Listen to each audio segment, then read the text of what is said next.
मेरा नाम है सरविंद्र। आप देख रहे हैं द रिवील। दोस्तों, जैसा कि आज हम सब लोग जानते हैं कि पूरी दुनिया में एक अनरेस्ट क्रिएट हो चुका है और एक हेल्थ इमरजेंसी लगी हुई है। और पूरी दुनिया में हेल्थ इस रीज़न से कि अभी जो हेल्थ इमरजेंसी है, इतना बड़ा कोरोना पैंडेमिक है और पूरी दुनिया को इम्पैक्ट कर रखा है। तो सारी दुनिया की मैन्युफैक्चरिंग इंडस्ट्रीज़, जो कमाई के साधन थे लोगों के, छोटे बड़ों सबके, वो सारे पूरी तरीके से लॉकडाउन पूरा बंद पड़ा हुआ है। तो ये सारा रीज़न जो बना एक कोरोना वायरस की, जो एक है थोड़ा सा वेरीफाइड थ्योरी हो चुकी है कि सभी जानते हैं कि कोरोना को जो प्रोड्यूस किया, उसका प्रोडक्शन भी चाइना ने ही किया। अपने आप को वर्ल्ड फैक्ट्री कहता, तो उसने कोरोना भी उसने मैन्युफैक्चर कर दिया।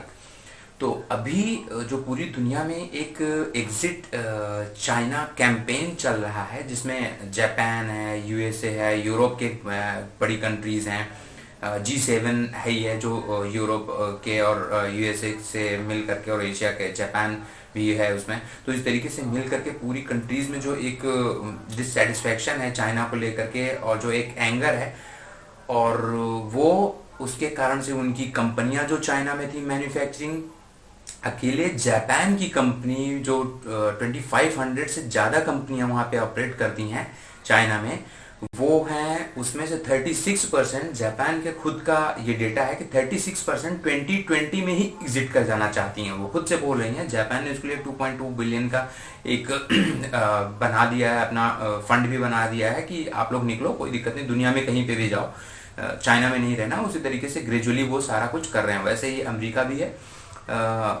और सारी कंपनियां हैं, फ्रांस की हैं, जर्मनी की हैं, तो ऑटोमोबाइल्स हैं, हेल्थ है, एजुकेशन की भी कई कंपनियां हैं जो कि टूल्स बनाती हैं उन सब चीज़ों का, डिफेंस के हैं, तो इसके साथ साथ जो है इलेक्ट्रॉनिक्स हैं। तो ये सारे एग्जिट हो रहे हैं वहाँ से।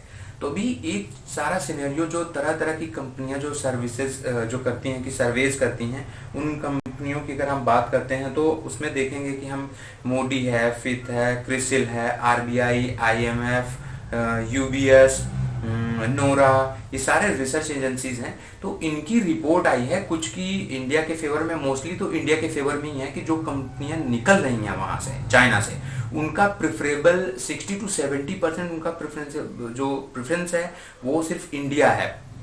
अभी इंडियन गवर्नमेंट में जो एक आप समझ रहे हैं कि बहुत हमेशा से 70 ईयर्स तो वहाँ पे ब्यूरोक्रेसी ज़्यादा चलती है गवर्नमेंट के साथ मिल करके, तो अभी तक चलती थी। लेकिन अभी जो गवर्नमेंट है वो ब्यूरोक्रेसी के जो कॉन्स्पिरेसीज रहते हैं, रेड टेपिज्म जो है, उसको नहीं मान रही है। तो उसमें थोड़ा सा तो क्लैश है दोनों में, कि जो है ब्यूरोक्रेसी अपने आप को दिखाने के लिए अपना एक बना करके रखती है, कि एक ऑरा बना करके रखती है, और चीज़ों को स्टक करती रहती है हमेशा से इंडिया में, जिसके कारण से उन्होंने एक इजी केक वॉक दिया कि चाइना को आगे निकल जाने के लिए। जबकि 1985 तक तो हमारी और उसकी इकोनॉमी बिल्कुल बराबर थी। तो क्या ऐसी पॉलिसीज बनाता रहा भारत कि अपनी पॉलिसीज को ना डिग्रेड कर देता था चाइना के अगेंस्ट में, कि चाइना एक, ताकि की अपर हैंड मिल जाए। एक ये चीज़ें हैं, कई बुक्स में भी हैं कि किस तरीके से मैनिपुलेटेड और मैनेज्ड गवर्नमेंट चलती थी यहाँ पे कम्युनिस्ट की, और थी तो गवर्नमेंट कांग्रेस की, लेकिन वो मैनेज्ड होती थी और कॉम्प्रोमाइज्ड गवर्नमेंट यहाँ पे चलती थी, उन सब रीजन से। तो यहाँ पे ब्यूरोक्रेसी में ये बहुत गंदी आदत इंजेक्टेड हो चुकी है, उनकी हैबिट में डेवलप हो गया है कि वो अपने आप को सब कुछ समझते हैं। वो जनता की नहीं सुनते, वो सरकार की नहीं सुनते, वो सिर्फ अपना चलाते रहते हैं। अभी 3-4 इंसिडेंट्स भी ऐसे ही हुए हैं कि मोदी जी ने अब की बार, जब ये वाला टर्म उनका सेकंड टर्म स्टार्ट हुआ, तो उन्होंने बोला था कि देखिए ब्यूरोक्रेसी ने पिछले 5 साल तो हमारे बर्बाद कर दिए, इस बार मैं ऐसा नहीं होने दूंगा। और 600-700 लोगों को उन्होंने जबरदस्ती रिटायर भी कर दिया है। तो इस तरीके से अगर आप देखेंगे तो ब्यूरोक्रेसी को क्लीन भी करना बहुत जरूरी है। तो अभी जो कंपनियां आ रही हैं, अभी पिछले वीक में एक आया था कि जो 56 कंपनीज, जिसमें आपका माजदा, हार्ले डेविडसन, इस टाइप की कंपनियां थी, तो वो अभी चली गई वियतनाम। 56 कंट्रियों में से 26 तो सिर्फ वियतनाम चली गई, जो कि फिर से एक कम्युनिस्ट कंट्री है वियतनाम। सीपीवी वहाँ की रूलिंग पार्टी है। तो अभी उसके बाद फिर 11 कंपनी चली जाती हैं ताइवान, 8 कंपनी चली जाती हैं मलेशिया, थाईलैंड, सॉरी थाईलैंड चली जाती हैं, और बाकी 3 कंपनी मात्र भारत में आती है। इसका भी जब आप अगर डेप्थ में अभी स्टडी करेंगे तो आपको पता चलेगा कि हाँ, ब्यूरोक्रेसी के जो स्टेप्स होते हैं इतना ज़्यादा, उसको क्लमसी बना रखा है इंडिया में। कोई कंपनी बनाना है, सेटअप कोई खड़ा करना है कंपनी का, वो इतना ज़्यादा टिपिकल कर दिया है कि कंपनियां उन सब चीज़ों के लिए चली गई। तो अभी मोदी जी ने इसको कोप अप करने के लिए एक फास्ट ट्रैक डेस्क बनाया, उसमें सेक्रेटरी अपॉइंट किया है, और उसके साथ साथ जो है कि एक पर्सनल मतलब कि एक उन कंपनियों से जिनकी बात चल रही है, जो कंपनियां वहां से उनकी कंपनी 1000 कंपनी के आसपास है, कुछ नंबर्स बता रहे हैं, प्लस माइनस हो सकता है उसमें। तो उसमें जो बात उनकी चल रही है वो बता रहे हैं कि एक स्पेशल ऑफिसर दिया जा रहा है उनको, कि उनके जो भी सर्विसेज उनको जो चाइना प्रोवाइड कर रहा था वो सारे कुछ यहाँ पे प्रोवाइड किए जाएंगे उनको। SEZ का उनको बेनिफिट दिया जाएगा। कॉर्पोरेट टैक्स आप देख ही रहे हैं कि मोदी जी ने उसको सबसे लोवेस्ट कर दिया है world wide, make in India के प्रोग्राम के अंडर में। और स्किल इंडिया का प्रोग्राम चल ही रहा है कि लेबर जो भी आएगा, देखिए लेबर के बगैर तो कोई कंपनी नहीं चलनी है कभी भी, तो लेबर के बगैर मैन्युफैक्चरिंग कंपनी तो बिल्कुल भी नहीं चल सकती है। तो जो लेबर होगा, सबसे बड़ा कैच हमारा आ रहा है कि स्किल्ड लेबर नहीं है हमारे पास चाइना की तरह, उनकी प्रोडक्शन उनका नहीं है, फास्ट लर्नर नहीं है, और क्विक मतलब कि जल्दी से टेक्नोलॉजी पे स्विच कर जाएं, टेक्नोलॉजी मतलब कि बहुत फ्रेंडली नहीं है, टेक फ्रेंडली नहीं है यहाँ के लोग। तो इन सब चीज़ों को भी कैच आ रहा है भारत के पास। भारत का इंफ्रा जब सन मतलब कि ईयर 2000 में जब अटल जी थे उस टाइम पे एक वो बनाया गया था, मतलब कि जेनेवा में जब WTO का वियना या जेनेवा में थोड़ा सा बोल रहा हूँ प्लेस का नाम, तो 2000 में ये 2000 में जो एक पॉलिसी बनी थी कि हाँ अब इंफ्रा डेवलप करेंगे, वहाँ पे मैन्युफैक्चरिंग इंडस्ट्रीज जाएंगी बहुत तेज, इलेक्ट्रॉनिक्स में और मोबाइल इंडस्ट्री में बहुत तेज ग्रो आने वाला है, बूम आने वाला है। तो उस टाइम पे क्या हुआ कि अगर आप थोड़ा सा सोचिए, अगर थोड़ा सा दिमाग पे ध्यान दीजिए कि अटल जी ने एक पॉलिसी बनाई थी कि नॉर्थ ईस्ट कॉरिडोर, वेस्ट और ये ना इस तरीके से एक कॉरिडोर बनाया था, नॉर्थ साउथ और वेस्ट और ईस्ट का एक कॉरिडोर, एक चतुर्भुज, एक क्यूब वाला वो बनाया था इन्होंने। तो वो पॉलिसी उसको जब 2014 में जब गवर्नमेंट आती है तो इंफ्रा पर पूरे तरीके से रोक लगा देती है यूपीए गवर्नमेंट। यूपीए 1 यूपीए 2 में कोई ग्रोथ नहीं हुई, इंफ्रा पे बिल्कुल भी डेवलप नहीं किया, और उन 20 सालों में ही चाइना ने जो ग्रोथ लिया है इंफ्रा पे और जो मैन्युफैक्चरिंग इंडस्ट्री में, वो आप step by step, year by year, date by date आप उसको एनालिसिस करेंगे तो आप पाएंगे कि एक कहीं ना कहीं भारत की कॉन्स्पेरेसी थी कि अपने आप को पुल बैक खींच लेना, अपने आप को अपनी पॉलिसीज को एकदम से न्यूट्रलाइज कर देना, ताकि कि इंडिया कहीं ना कहीं ग्रो ना कर पाए। और जो मैन्युफैक्चरिंग इंडस्ट्री जो चाइना में बनी, उनको उठा करके उनके सर्विस इंडस्ट्रीज को अपने यहाँ लेकर के आए। और उसके बाद फिर चाइना में उस टाइम तक, अभी 2010 तक, जब कुछ दोस्त थे मेरे, वो 1-2 चाइना के थे, उनसे बात होती थी तो वहाँ पे वो लोग बताते थे ज़्यादा चाइनीज इंग्लिश में बात नहीं कर पाते हैं, इंग्लिश नहीं जानते हैं। तो ऑस्ट्रेलिया और इन सब देशों में जा करके उन्होंने सीखा। अरबी आप पूरा जाएंगे तो ऑस्ट्रेलिया वगैरह पूरा इन्वेस्टमेंट से करके पूरा एकदम से कैप्चर कर लिया है चाइनीज ने, तो भी इंग्लिश भी उनकी ठीक हो गई, तो सर्विस इंडस्ट्रीज भी उधर ही मूव कर रही थी। तो भारत को ट्रैप में फंसा दिया सर्विस इंडस्ट्री के, जो कि एक लो इनकम इंडस्ट्री होती है, कि उसमें आप लो इनकम या तो मिडिल इनकम में ही ट्रैप कर, 20,000 30,000 तक में ही आप ट्रैप करके रह जाते हैं, जो वो एक सब्सिडरी इंडस्ट्री होती है। जबकि मेन इंडस्ट्री होती है मैन्युफैक्चरिंग, उसको भारत नहीं लाया गया। उसके लिए इंफ्रा होता है, इंफ्रा डेवलप नहीं किया गया, सेज बने पड़े हैं, वहां पे मक्खियां उड़ती रहती हैं, गंदगी होती रहती है, लेकिन कोई भी कंपनियां वहां पे इन्वेस्ट नहीं की, ना तो FDI को प्रमोट किया गया। तो मोदी जी इन्हीं चीजों पे थोड़ा सा एक्टिव हुए हैं अभी पिछले 2-3 हफ्ते से, बहुत ज्यादा कई मीटिंग्स भी हो चुकी हैं उनकी। तो उन्होंने जिस तरीके से काम किया, अभी आप बात करें अगर, तो मैं आपको बताऊं, USISPF के हेड हैं मुकेश आगी जी, उनसे अभी उन्होंने बताया करीब 1000 कंपनियां हैं जो चाइना से एग्जिट करना चाह रही हैं, वो भारत आना चाह रही हैं। तो उसके साथ साथ जापान की, साउथ कोरिया, यूरोप के जो कॉर्पोरेट टैक्स मैंने आपको बताया 25-17% बहुत एलेवरिंग है, बहुत ज्यादा कम है, और चीप लेबर के साथ, स्किल्ड लेबर के साथ अगर भारत कि ये जो पॉलिसी है, जिस तरीके से मोदी जी काम कर रहे हैं, गवर्नमेंट एक अलग होती है और ब्यूरोक्रेसी अलग होती है। अगर ब्यूरोक्रेसी भी आकर के गवर्नमेंट के साथ कोलैबोरेट होकर के काम करे ग्राउंड पे, तो भारत को मैन्युफैक्चरिंग हब बनने से कोई नहीं रोक सकता है नेक्स्ट 10 ईयर्स में। अभी उसके साथ साथ मैं आपको बता दूं कि जो एक्सपोर्ट पे है उस पर बात चल रही है, एमएनसीज एफडीआईज इंडेक्स का नोरा का है, वो कह रहे हैं कि बहुत अच्छा चांसेस है भारत के, जो फॉरेन रिजर्व है भारत का, फॉरेन एक्सचेंज रिजर्व है, ये बहुत हाई है। इसके थ्रू जो भारत का क्रेडिट और जो भारत की कैपेसिटी है, एक बीइंग ह्यूमन रिसोर्स तो है, स्किल्ड ह्यूमन रिसोर्स के थ्रू जो अगर उसको कर देते हैं कन्वर्ट, तो एक बहुत बड़ी मैन्युफैक्चरिंग हब होगा भारत, जो कि चाइना जैसे प्रॉब्लम उसमें कभी भी आगे नहीं आने वाली है। इन सब चीजों को अगर आप देखें, सीएफओज हैं वो बात कर रहे हैं, सीईओज हैं उनका टॉक हुआ है अभी, तो ईटी का, इकोनॉमिक्स टाइम्स ने अपना दे रखा है कि जो है भारत का 200 मैन्युफैक्चरिंग इंडस्ट्रीज भारत में भी आने वाली हैं, कि आ भी सकती हैं, उनकी बात चल रही है। यूरोपियन कंट्रीज के ईटी ने खुद भी ये भी बताया है कि बहुत ज़्यादा प्रेफरेंस दे रहे हैं वो भारत को। डीपीआईटी जो है, department of profit and industry and internal trade, इसको मोदी, जो नितिन गडकरी जी का डिपार्टमेंट है, जिसमें वो ट्रांसपोर्टेशन और हाईवेज और ये सारे चीज बन रहे हैं, जिसमें रेलवेज का भी है, पीयूष गोयल जी का जो रेलवे मिनिस्ट्री है, उसमें भी देखिए आप 2022 तक जो है ये पूरा इलेक्ट्रिफिकेशन के लिए चल रहा है, और कितनी तेजी से इलेक्ट्रिफिकेशन हो रहा है। छोटे छोटे जंक्शंस, मेरा प्रतापगढ़ में पड़ता है घर, जब आप जाते रहते हो इलाहाबाद या इस तरीके से आप लखनऊ रूट से निकलते हो दिल्ली टू इलाहाबाद, तो उसमें आप पाओगे, या बनारस के लिए, तो आप पाओगे कि छोटे छोटे जंक्शंस को भी पूरी तरीके से वो अंडरग्राउंड, वो पहले तो उधर से ही रेलवे क्रॉसिंग होती थी, अब वो अंडरग्राउंड क्रॉसिंग चली गई है कि रेलवे सीधे चली जाए, कोई टाइम वेस्ट ना हो वहाँ पे। उसके साथ साथ जो है कि पूरे रास्ते में आप देखोगे कि हर 10 किलोमीटर पे एक नया रूट निकल के जा रहा है, पूरे ब्रांचेस नए निकलते चले जा रहे हैं, इलेक्ट्रिफिकेशन हो रहा है, नई लाइन्स बन रही है। 5 ट्रेड कॉरिडोर, पांच ट्रेड कॉरिडोर मोदी गवर्नमेंट बना रही है। 2 कॉरिडोर जो बन रहे हैं, वो 2 कॉरिडोर और भी बन रहे हैं जो डिफेंस कॉरिडोर हैं, जो कि डिफेंस से रिलेटेड होगा वो पूरे तरीके से। तो इस तरीके से जब एक इंफ्रा डेवलप होगा, तब एक इकोसिस्टम डेवलप होता है किसी देश में, किसी कंट्री में।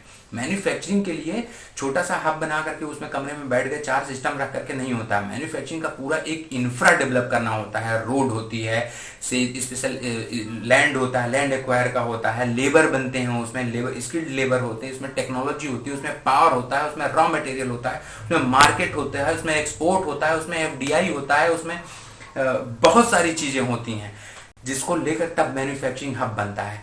इस पे भारत काम कर रहा है, इसमें टाइम लगता है, लोगों को समझना चाहिए ये सारी चीजें, उस पर स्टडी करिए आप, तब आप समझ पाएंगे।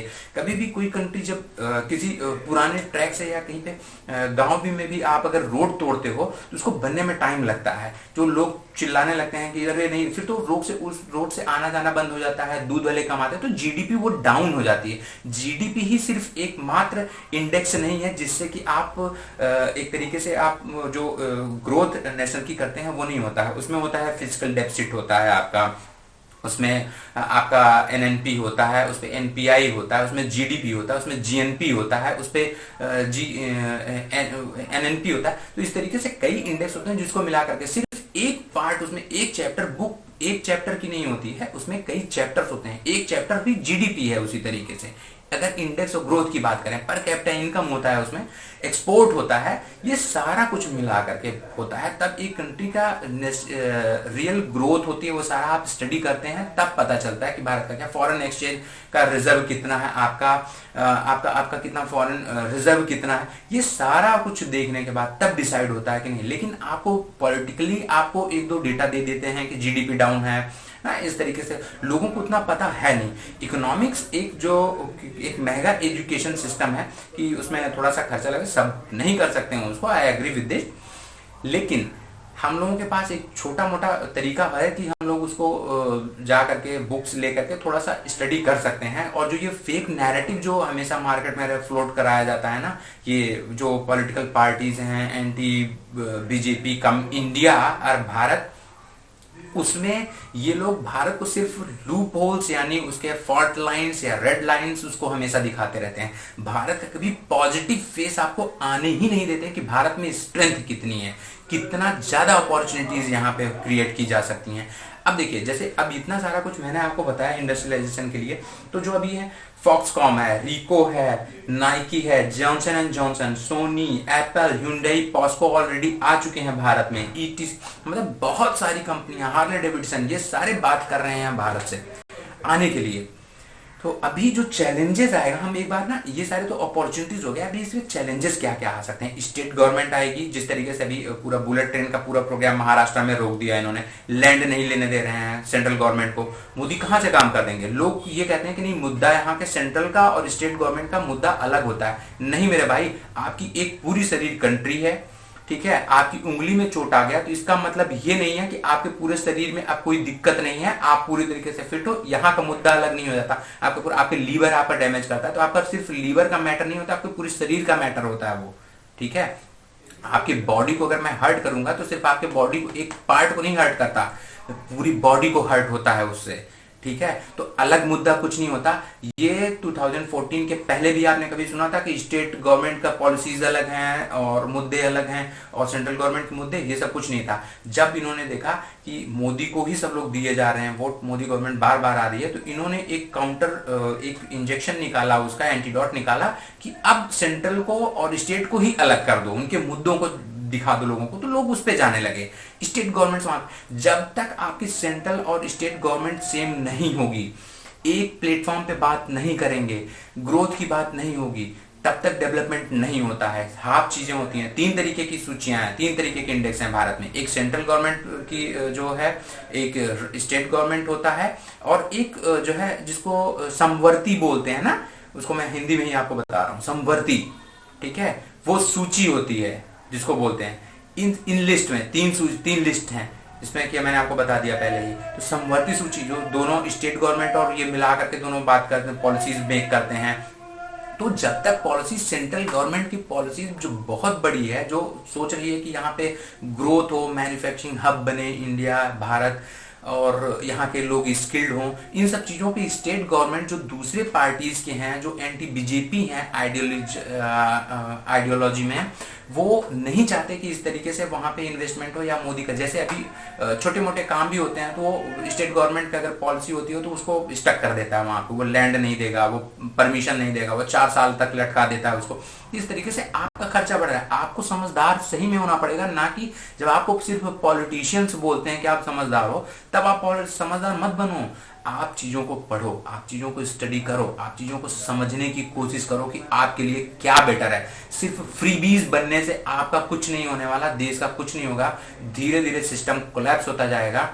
और जिस तरीके से इन्होंने पूरी तरीके से 2008 से लेकर के 2014 तक पूरी तरीके से खोखला कर दिया बैंकिंग सिस्टम को, बैंक को, उसी तरीके से पूरा देश भी खोखला कर देंगे, और कर रहे हैं अभी भी। जहां पे हैं देश के सारे रिसोर्सेज इन्होंने बेच डाले हैं, सारे रिसोर्सेज, कोयला हो, यूरेनियम हो, थोरियम हो, यहाँ के मिनरल्स हो, यहाँ के एंटीक्स हो, सब कुछ लूट करके कांग्रेस गवर्नमेंट ने इंदिरा के टाइम से लेकर के अभी तक सारा कुछ बेच बाच करके सारा कुछ विदेशों के हाथ में दे दिया है।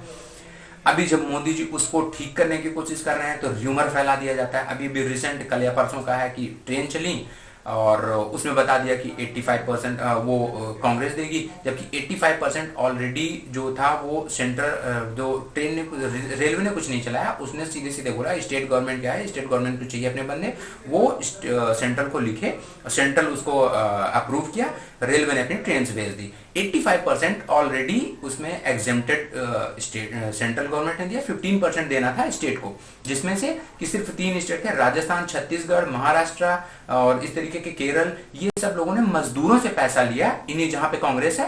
बाकी स्टेट्स में स्टेट ने पैसा दिया है और डायरेक्ट मजदूरों को नहीं दिया है, बाकायदे टीम बनी है, ऑफिसर्स होते हैं, वो देते हैं टिकट्स, और उसके बाद फिर लोग कोई बोर्डिंग कर पाता है, कोई नहीं बोर्डिंग कर पाता। ये अलग सब्जेक्ट है, इस पर मैं अलग से बना दूंगा एक वीडियो। लेकिन हम लोगों को क्या चाहिए, हम लोगों को समझना होगा कि किस तरीके से गवर्नमेंट काम ले रही है, गवर्नमेंट काम कर रही है, उसको हम लोगों को बहुत ज़्यादा लैंड एक्वायर में और इन सब चीज़ों में जब आएगा तो अगर चांसेस होते हैं तो बहुत ज़्यादा पैनिक क्रिएट नहीं करना है, क्योंकि गवर्नमेंट के अगेंस्ट ये जो लॉबी है एनजीओ की, पॉलिटिकल पार्टीज की, सोशल वेलफेयर की, ट्रिब्यूनल्स की लेजिस्लेशन में हैं बैठे, पीआईएल डाल देंगे उठा करके, जुडिशरी में बैठे हुए हैं, इनके गैंग पूरी की पूरी मीडिया में है, तो बहुत सारा र्यूमर बनाएंगे एरे की तरह, जो अभी वहां पे हुआ था एक मुंबई इलेक्शन के पहले मुंबई में वो एरे फॉरेस्ट वाला। तो इस तरीके से ये खेलते हैं, गवर्नमेंट को काम नहीं करने देते जो है। तो आप लोगों से यही एक रिक्वेस्ट है कि आप लोग समझिए चीज़ों को, और वीडियो देखने के लिए बहुत बहुत धन्यवाद। लाइक शेयर कमेंट करते रहिए, सब्सक्राइब करिए चैनल को और शेयर सब्सक्राइब करवाइए दोस्तों के साथ। तो नेक्स्ट वाले वीडियो भी इकोनॉमिक्स पे ही होगी कुछ इस तरीके से। Stay safe, stay home.